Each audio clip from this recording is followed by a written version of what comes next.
Và trong cái quá trình hoàn thiện này, đó là một cái quá trình rất là quan trọng để quý anh chị thi công nhà mà chúng ta cần phải lưu ý.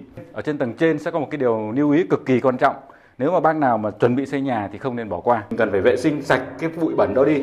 Sạch như là cái nền nhà chúng ta khi mà chúng ta về chúng ta ở rồi ấy. Và sau đó sạch sẽ rồi, lau sạch rồi, mình sẽ dùng cái sơn chống thấm. Mình năn chống thấm ở đây. Bịt cái lỗ thoát này này, đây có cái lỗ thoát này. Bịt nó lại, sau đó đổ nước vào và chúng ta ngâm cái này. Kiểm tra 5 ngày, 10 ngày. Xin chào quý vị các bạn. Chào mừng quý vị đến với video tiếp theo của em Phong. Trong video này thì em Phong xin mời quý anh chị cùng đến một công trình đang trong quá trình xây dựng và đang trong quá trình hoàn thiện mà bên đơn vị em Phong đang thi công cho khách hàng. Và trong cái video ngày hôm nay thì em Phong sẽ review về căn nhà cũng như là sẽ chỉ cho quý anh chị một vài những cái lưu ý khi mà quý anh chị thực hiện công tác thi công những căn nhà mình. Có rất là nhiều bác khi mà liên hệ với em Phong và hỏi em Phong về các cái việc mà để mà xây dựng hoàn thiện một căn nhà. Thì thưa quý vị các bạn, là để mà xây dựng nên một căn nhà giống như em Phong đang xây dựng ở đây ấy, thì thứ nhất là em khuyên quý anh chị là đầu tiên là chúng ta nên tìm hiểu kỹ trước khi mà chúng ta kêu thợ về làm. Có rất là nhiều bác mà trong xây dựng của chúng ta bây giờ ấy, thì nó sẽ có một vài phương thức để thi công nên căn nhà mình. Phương thức đầu tiên đó là chúng ta sẽ giao khoán gọn cho một cái đơn vị thi công. Đấy. Phương thức thứ hai đó là chúng ta thuê một đơn vị nhân công thôi, người ta về người ta làm việc cho mình. Và khi mà thuê nhân công như vậy thì quý anh chị sẽ phải bỏ tiền ra để bỏ thời gian công sức ra để chúng ta giám sát trông coi cũng như là đi mua các trang thiết bị vật tư vật liệu trong căn nhà mình cũng như là phải trông coi cái công trình của mình. Đấy. Còn nếu mà quý anh chị thuê công ty xây dựng trọn gói thì đơn vị xây dựng trọn gói người ta đã làm hết cho quý vị cái việc nó là mua vật tư vật liệu cũng như là giám sát chất lượng công trình rồi. Đó. Rồi, căn nhà này thì nó có công năng là một trệt 2 tầng đầu và có phân bổ nằm 3 phòng ngủ, 1 phòng thờ và khu vực sân thượng ở phía trên. Hiện tại thì căn nhà đang trong quá trình hoàn thiện và trong cái quá trình hoàn thiện này đó là một cái quá trình rất là quan trọng để quý anh chị thi công nhà mà chúng ta cần phải lưu ý. Cái thứ nhất ấy, khi mà quý anh chị thi công những căn nhà ấy, thì về phần bản vẽ này quý vị nên có, không có bản vẽ thì chúng ta cũng phải tìm cách chúng ta vẽ bằng tay, chúng ta phác thảo ra làm sao mà để khi mà thi công căn nhà mình ấy, chúng ta phải biết trước được những cái việc trong tương lai. Tại sao mà khi mà một đơn vị làm ăn kinh tế người ta cần phải có hợp đồng đó chính là những cái gì mà chúng ta phải phác thảo ra trước khi mà chúng ta làm. Thì chúng ta xây cái nhà nó cũng y chang như vậy, chúng ta cần phải có những cái phác thảo ra thì chúng ta mới hiểu rõ về căn nhà mình được. Đó. Thì quý vị nếu như không có bản vẽ thì khi mà đi đường điện ấy chẳng hạn sẽ thiếu rất là nhiều thứ, đúng không? Như cái căn nhà này quý vị thấy là đường điện ở đây nó đã có sẵn một cái vị trí cái rất là thuận tiện, rất là phù hợp. Rồi chân nền gạch, trên mình sẽ sơn bả, còn ở dưới mình sẽ ốp nen chân tường thì mình sẽ phải chừa lại sẵn như vậy. Thế có nhiều bác là khi mà thi công rồi, ví dụ như bác đổ cột xong rồi bác mới gọi điện bác hỏi em Phong là anh làm cái cột như vậy có được hay không, thì thực ra bây giờ em Phong nói là không được thì quý vị cũng không có đập đi để quý vị làm lại. Đấy. Cho nên là quý vị nào mà chúng ta muốn hỏi cái vấn đề gì thì chúng ta hãy hỏi khi mà chúng ta chưa làm thì như vậy nó sẽ tốt. Và đương nhiên là khi mà trong quá trình thi công ấy, thì bác chủ nhà cũng nên lưu ý là thường xuyên giám sát đội thợ của mình. Bởi vì các bác tự xây ấy, thì các bác sẽ phải tự giám sát. Như căn nhà này thì nó là một cái căn nhà kiểu dạng quốc dân mà em Phong thường xây cũng như là thường review cho quý vị. Phòng khách phía bên ngoài, phía trong là bếp và cầu thang lệch một bên. Đó.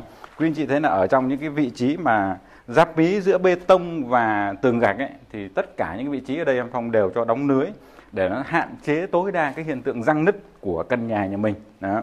Còn bây giờ xây nhà ấy, thì chúng ta sẽ thường là không có tô trần, mà phía trên trần nhà ấy, quý anh chị thấy là phía trên kìa, nó có rất là nhiều các cái đường ống nước, đường ống điện mình sẽ đi ngầm ở phía bên trên đó.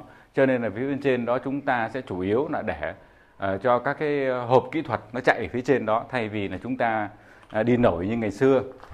Rồi, bên trong đây nó là một cái khu bếp và tiếp theo bên trong đây nữa nó sẽ là một cái khu phòng ngủ. Đó. Phòng ngủ này, phía bên đây và phía sau đây. Phía sau đây cũng là một cái lưu ý mà quý vị cần phải để ý này. Đây là một cái ô thông tầng ở phía cuối nhà. Như căn nhà này thì nó sẽ có 2 ô thông tầng, một ô thông tầng ở chỗ cầu thang để lấy thoáng lấy gió ở giữa nhà và một ô thông tầng phía cuối này. Thì quý vị chị thấy là thứ nhất là phía cuối này của chúng ta ấy, nếu chúng ta mà tận dụng chúng ta xây hết ấy, nó sẽ bị tối là cái đầu tiên. Cái thứ hai nữa là nó sẽ không có lấy gió được cho căn nhà thì nó sẽ rất là uổng phí cho cái việc mà chúng ta vào ở trong một căn nhà mà nó bị nóng, là không nên. Rồi ở phía sau đây thì nó là có một cái khu vệ sinh đấy. Căn nhà này thì sẽ xây tường 10 thôi, thì khi xây tường 10 thì nó sẽ có hở ra những cái cột như vậy. Đấy. Những cái cột này tại sao em Phong không cho tô trước mà để sau? Bởi vì là em Phong muốn để đó để mình quay cho quý vị xem một cái video về cái chỗ tường 10 thì nó sẽ như thế nào. Còn chỗ này sẽ là tường 20 này. Tại sao chỗ này mình làm tường 10? Bởi vì mình muốn cái phòng ngủ nó rộng, thì thành thử ra mình đặt cái chỗ này làm tường 10 thôi, để cho cái đường hành lang chỗ này nó được rộng ra. Đó. Thì nếu như có thiết kế thì chúng ta mới tính toán được những cái việc như vậy. Còn nếu mà chúng ta không có thiết kế thì lúc mà thi công nó rất là cực. Bởi vì những anh em thợ khi mà người ta làm ở ngoài công trình ấy, người ta rất là mệt, và nếu mà chủ nhà mà cứ thay đổi liên tục ấy, là các bác thợ người ta cũng sẽ không có thích. Đó. Và đây là từ trong nhìn ra ngoài thì mình cũng phải căn cái cao độ của căn nhà làm sao cho phù hợp. Có rất nhiều bác là thích là sợ là nhà mình nó bị ngập lụt thì các bác nâng cao nền cao quá cao mà phần sân thì lại chừa quá ít. Như căn nhà này của em chiều dài đất là 21 m, em chừa sân ở phía trước kia gần 7 m. Đấy, còn bên trong đây chúng ta chỉ cần mười mấy mét như vậy thôi. Phòng khách khoảng chừng 5,5 m, phòng bếp khoảng 5 m. Đấy, rồi sau đó đến phòng ngủ với khu vệ sinh thì nó chỉ khoảng chừng hơn 4 mét nữa thôi, tức là chiều dài nhà chỉ cần khoảng 14,5 m là chúng ta đã có một căn nhà rất là vừa ý, rất là ưng ý rồi, đúng không ạ? Rồi, bây giờ mình sẽ dẫn các bạn lên trên tầng trên. Ở trên tầng trên sẽ có một cái điều lưu ý cực kỳ quan trọng. Nếu mà bác nào mà chuẩn bị xây nhà thì không nên bỏ qua.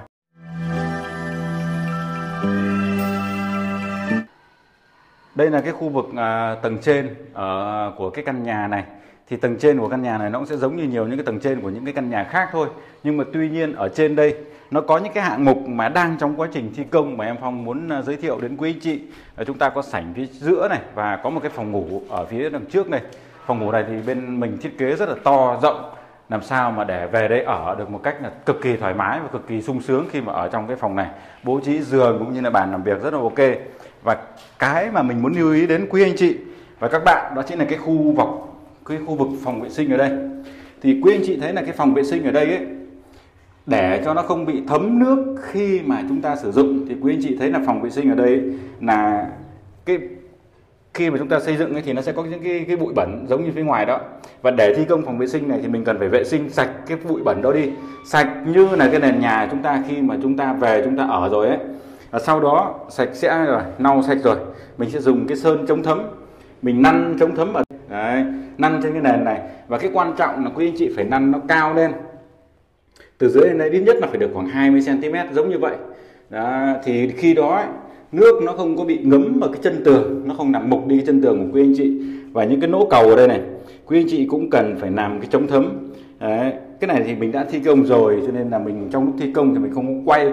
Chỗ này chúng ta phải có cái gioăng chương nở này, phải có một cái silica grout chúng ta đổ xuống cái lỗ xung quanh ở đây này. Đó, lỗ kia cũng như vậy. Đó, thì trong video sau khi mà em thi công cái nhà vệ sinh sau, em sẽ quay cái quá trình mà em thi công cái này để cho quý anh chị các bạn nắm được. Thế có nhiều bác xây nhà xong rồi nó thấm rột thì các bác cứ gọi hỏi là làm sao để khắc phục. Tại vì ngay từ đầu chúng ta đã làm sai rồi thì về sau này chúng ta khắc phục nó rất là khó, rất là cực, nó không thể nào mà chúng ta làm được. Đó, thì đây là một cái vệ sinh mà em Phong đang thi công, em Phong quay để cho quý vị xem. Đó, ở trên tường đây thì mình sẽ ốp gạch hết toàn bộ cái phần tường ở đây, là sẽ ốp gạch hết để cho nó sạch sẽ, cũng như là nước nó được thoải mái ở trên cái phần tường. Quý vị lưu ý cái phần này ha. Đó, thì cái phòng ngủ này thì nó rất là rộng rồi, nó không có gì cả, nó vuông vức giống vậy thôi. Ở phía trước kia là cửa đi ra ngoài ban công, rồi cửa sổ, giường thì mình sẽ đặt ở đây. Đó, ở đây thì đã cán nền, và cái cán nền này cũng là cái quan trọng này quý vị. Cán nền này thì quý vị nên cán bằng hồ ướt, đừng có cán bằng hồ khô. Cán bằng hồ ướt ấy thì là cái nền nó sẽ chắc hơn là khi mà cán bằng hồ khô. Cán bằng hồ ướt rồi sau đó chúng ta để cho nó khô đi, thoải mái khô đi, sau đó là mình quay lại mình nát nền thì rất là ok. Sau này gạch nó không bị bọng đấy quý vị.